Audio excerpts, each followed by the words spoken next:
Hello. कैसे हो आप लोग? आई होप आप सब बहुत अच्छे होंगे। तो बाय टाइटल आप लोग समझ गए होंगे कि आज मैं किस टॉपिक पे वीडियो बनाने वाली हूँ। तो जैसा कल मैंने वो वीडियो सीटेट के लिए जो शेयर किया था, तो उसको आप लोगों ने बहुत पसंद किया। लोगों की जो भी क्वेरी थी, मुझे लगता है मुझे जितना मेरा नॉलेज है उस हिसाब से मैंने पूरी कोशिश की है सारी चीज़ों को डिटेल में बताने की। और उसके बाद बहुत से लोगों का कमेंट आ रहा था, दीदी बीपीएससी टीआरई 4 का कब तक वैकेंसी कब तक आएगी, कैसे हम लोग तैयारी करें, कहाँ से पढ़े, कितने घंटा पढ़ना ज़रूरी है, करंट अफेयर के लिए टीचर बता दीजिए। इतने सारे सवाल ना। तो मैंने सोचा क्यों नहीं एक प्रॉपर वीडियो ही बनाया जाए। तो जैसा कि आप सबको पता है, ये जो मेरा चैनल है हमारा, मेरा और प्रियंका का, ये कोई एजुकेशनल वीडियो का चैनल नहीं है। यहाँ पे हम लोग अपनी क्यूट क्यूट ऐसे एंटरटेनमेंट वाली फ़नी फ़नी वीडियोस हम लोग बनाते हैं, जैसे चैलेंजिंग वीडियो भी बनाते हैं। कुछ अपना जो डेली रूटीन होता है उस टाइप की वीडियो बनाते हैं। तो यहाँ पे ना थोड़ा सा ये पॉसिबल चीज़ें नहीं हो पाती हैं कि हम प्रॉपर एक एजुकेशनल वीडियो बना के ही डाला करें। लेकिन हम कोशिश करेंगे कि अपना रूटीन शेयर करें। हाँ। हम सोचते हैं रूटीन शेयर करें, पर होता है ना कि सुबह उठते ही हम अपना मतलब काम धंधे पे लग जाते हैं, तुरंत बर्तन धुलते हैं, फिर रात को नहीं धुले रहते हैं, तो फिर खाना बनाते हैं, फिर कहते हैं ले वीडियो नहीं बना पाए दीदी, चलो कल बनाएंगे। और ये कल करते करते करते करते ना। हफ्ते बीत गए हैं लेकिन हम नहीं बना पाए। तो तो हुँ, तो ना यहाँ पे हम अपनी अच्छी-अच्छी जो डेली रूटीन वाली वीडियो होती है वही शेयर कर पाते हैं। तो अभी तो कुछ दिनों से नहीं आ पा रहे। तो आप लोगों के ना इतने सारे कमेंट्स आ रहे हैं कि दीदी आप एजुकेशनल वीडियो ही बनाया करिए। तो सॉरी, मेरे से जितना बन पड़ेगा मैं पूरा ट्राई करूँगी कि इस टाइप की वीडियोज़ बनाऊँ। लेकिन फ़िलहाल इस चैनल पे हमारे डेली व्लॉग्स वगैरह ही आएँगे। उसके लिए अगर आप लोग बोलेंगे तो मैं फ्यूचर में कभी सोचूँगी कि मतलब अलग से चैनल बना के आप लोगों तक अपडेट दूँ। लेकिन फ़िलहाल मैं अपना पूरा कोशिश करूँगी यहाँ पे जो भी ऐसे जानकारी वाली जो वीडियोस होंगी वो मैं आप तक साझा ज़रूर करूँगी। हाँ, तो अभी मेन टॉपिक पे बात करते हैं। तो बीपीएससी टीआरई 4 जो भी आने वाला है, 15 से 20 दिन नहीं, मतलब आप अनुमान लगाइए कि होली तक ये नोटिफिकेशन आ जाएगा, पक्का श्योर है ये। क्योंकि अभी जिन बच्चों का डीवी हुआ फिर उनको अभी ट्रेनिंग के लिए भेजा जा रहा है कि भेजा, मेरे को इतना उसके बारे में आइडिया भी नहीं है। लेकिन टीआरई 4 की जहाँ तक बात है तो वो होली तक उसका नोटिफिकेशन देखने को मिल जाएगा। तो जितने भी एस्पिरेंट है बीपीएससी टीआरई 4 के, जो लोग तैयारी कर रहे हैं या करना चाहते हैं अभी, तो उनका मतलब ऐसे आ रहा था मेरे पास कि कैसे पढ़े, कहाँ पढ़ें, क्या आप थोड़ा सा गाइड करिए।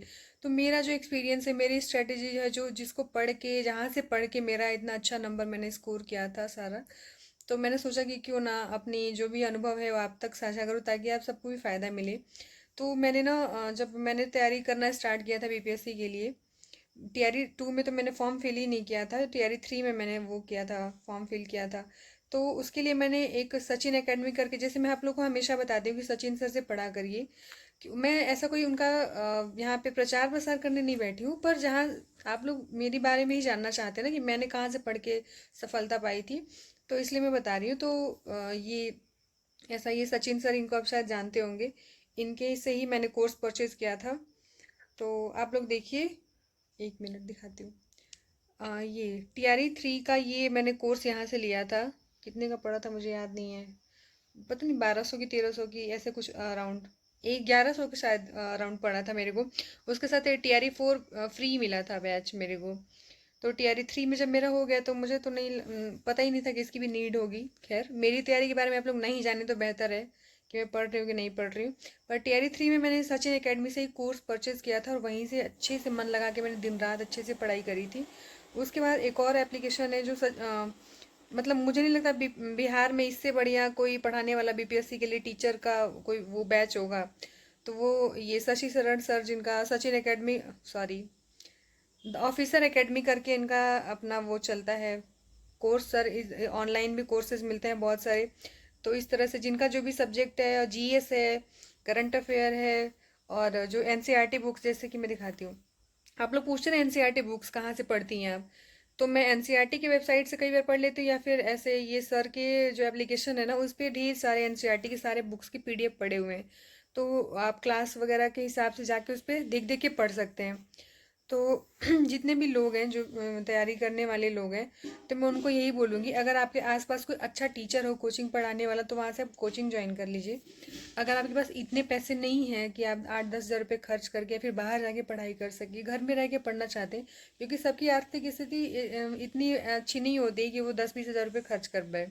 या फिर जो गृहिणी होती है जिनके छोटे छोटे बच्चे हैं उनके लिए पॉसिबल नहीं हो पाता है कि वो जाके बाहर पढ़ाई कर पाए और कोचिंग में जाके, मतलब ख़ास तौर पे ग्रामीण क्षेत्र की जो महिलाएं या फिर लड़कियां हैं, तो आप एक काम करिए, आप ऑनलाइन किसी भी टीचर का कोर्स परचेज करिए और कम से अभी से लग जाइए। अभी तो नोटिफिकेशन आया भी नहीं है, उसका वेट मत करिए, अभी लग जाइए और 8 से 10 घंटे आप अपना कैसे भी टाइम शेड्यूल ऐसे बना के रखिए और मैनेज करिए टाइम को, अगर जब भी आपको मौका मिले। क्योंकि ना, अगर वाकई में सिलेक्शन लेना है तो 8-10 घंटे तो आपको मिनिमम पढ़ना ही पड़ेगा, उससे ज़्यादा आप जितना भी पढ़ सकें।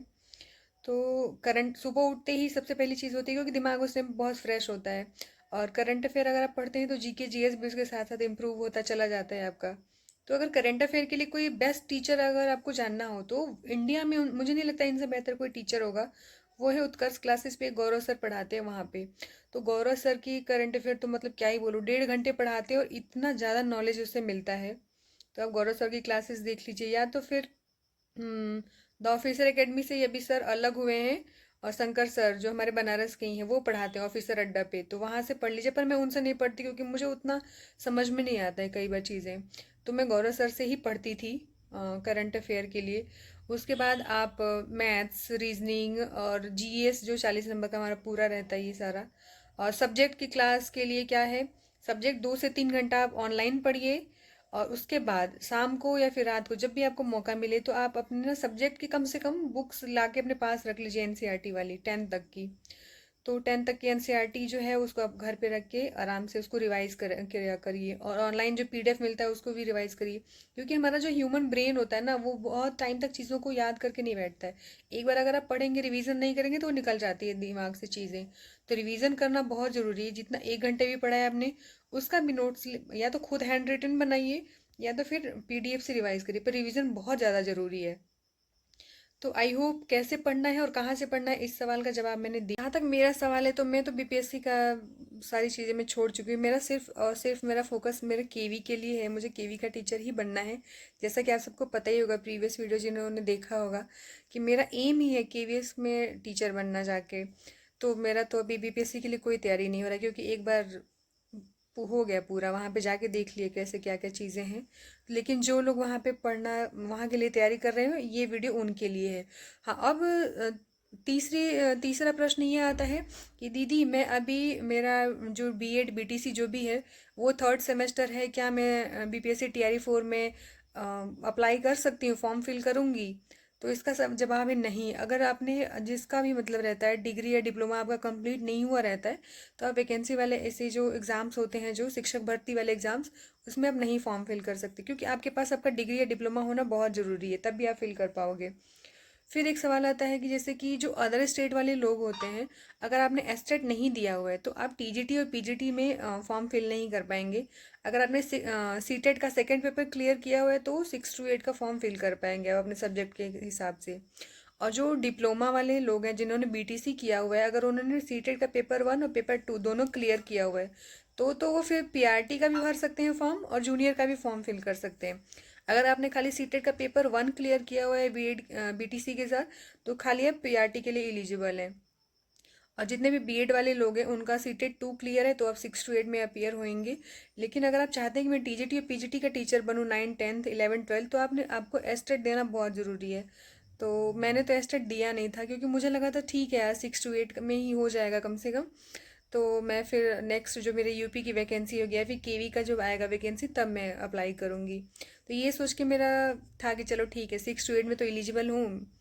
तो फिर यही प्रॉब्लम हुई। फिर अभी तो देख ही रहे हैं क्या चल रहा है जीवन में। तो आप लोग अभी फ़िलहाल जिनका डिग्री कंप्लीट हो गया, मतलब बीएड बीटीसी कंप्लीट हो गया है, तो आप लोग अभी तो शायद, अगर सीटेट नहीं क्लियर हुआ होगा तो भी आप फॉर्म नहीं फिल कर पाएंगे।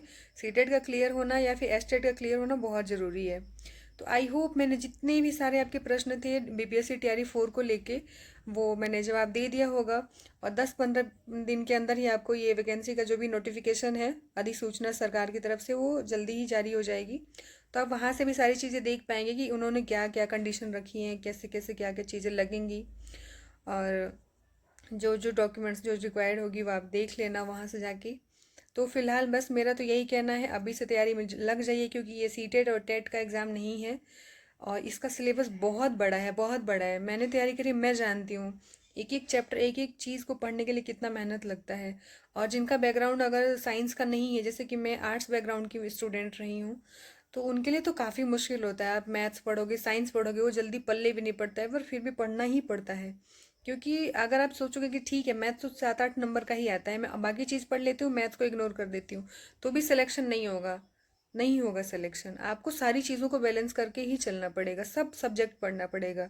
तो सिलेबस बहुत ज़्यादा बड़ा है और आपके पास टाइम नहीं है। मुझे लगता है एग्ज़ाम जो है वो मई या जून तक तो हो जाएगा, जून में एग्ज़ाम भी हो जाएगा। मतलब मार्च में आप फॉर्म फिल करेंगे, अप्रैल और मई 2 महीने का टाइम है आपके पास, 3 महीने का।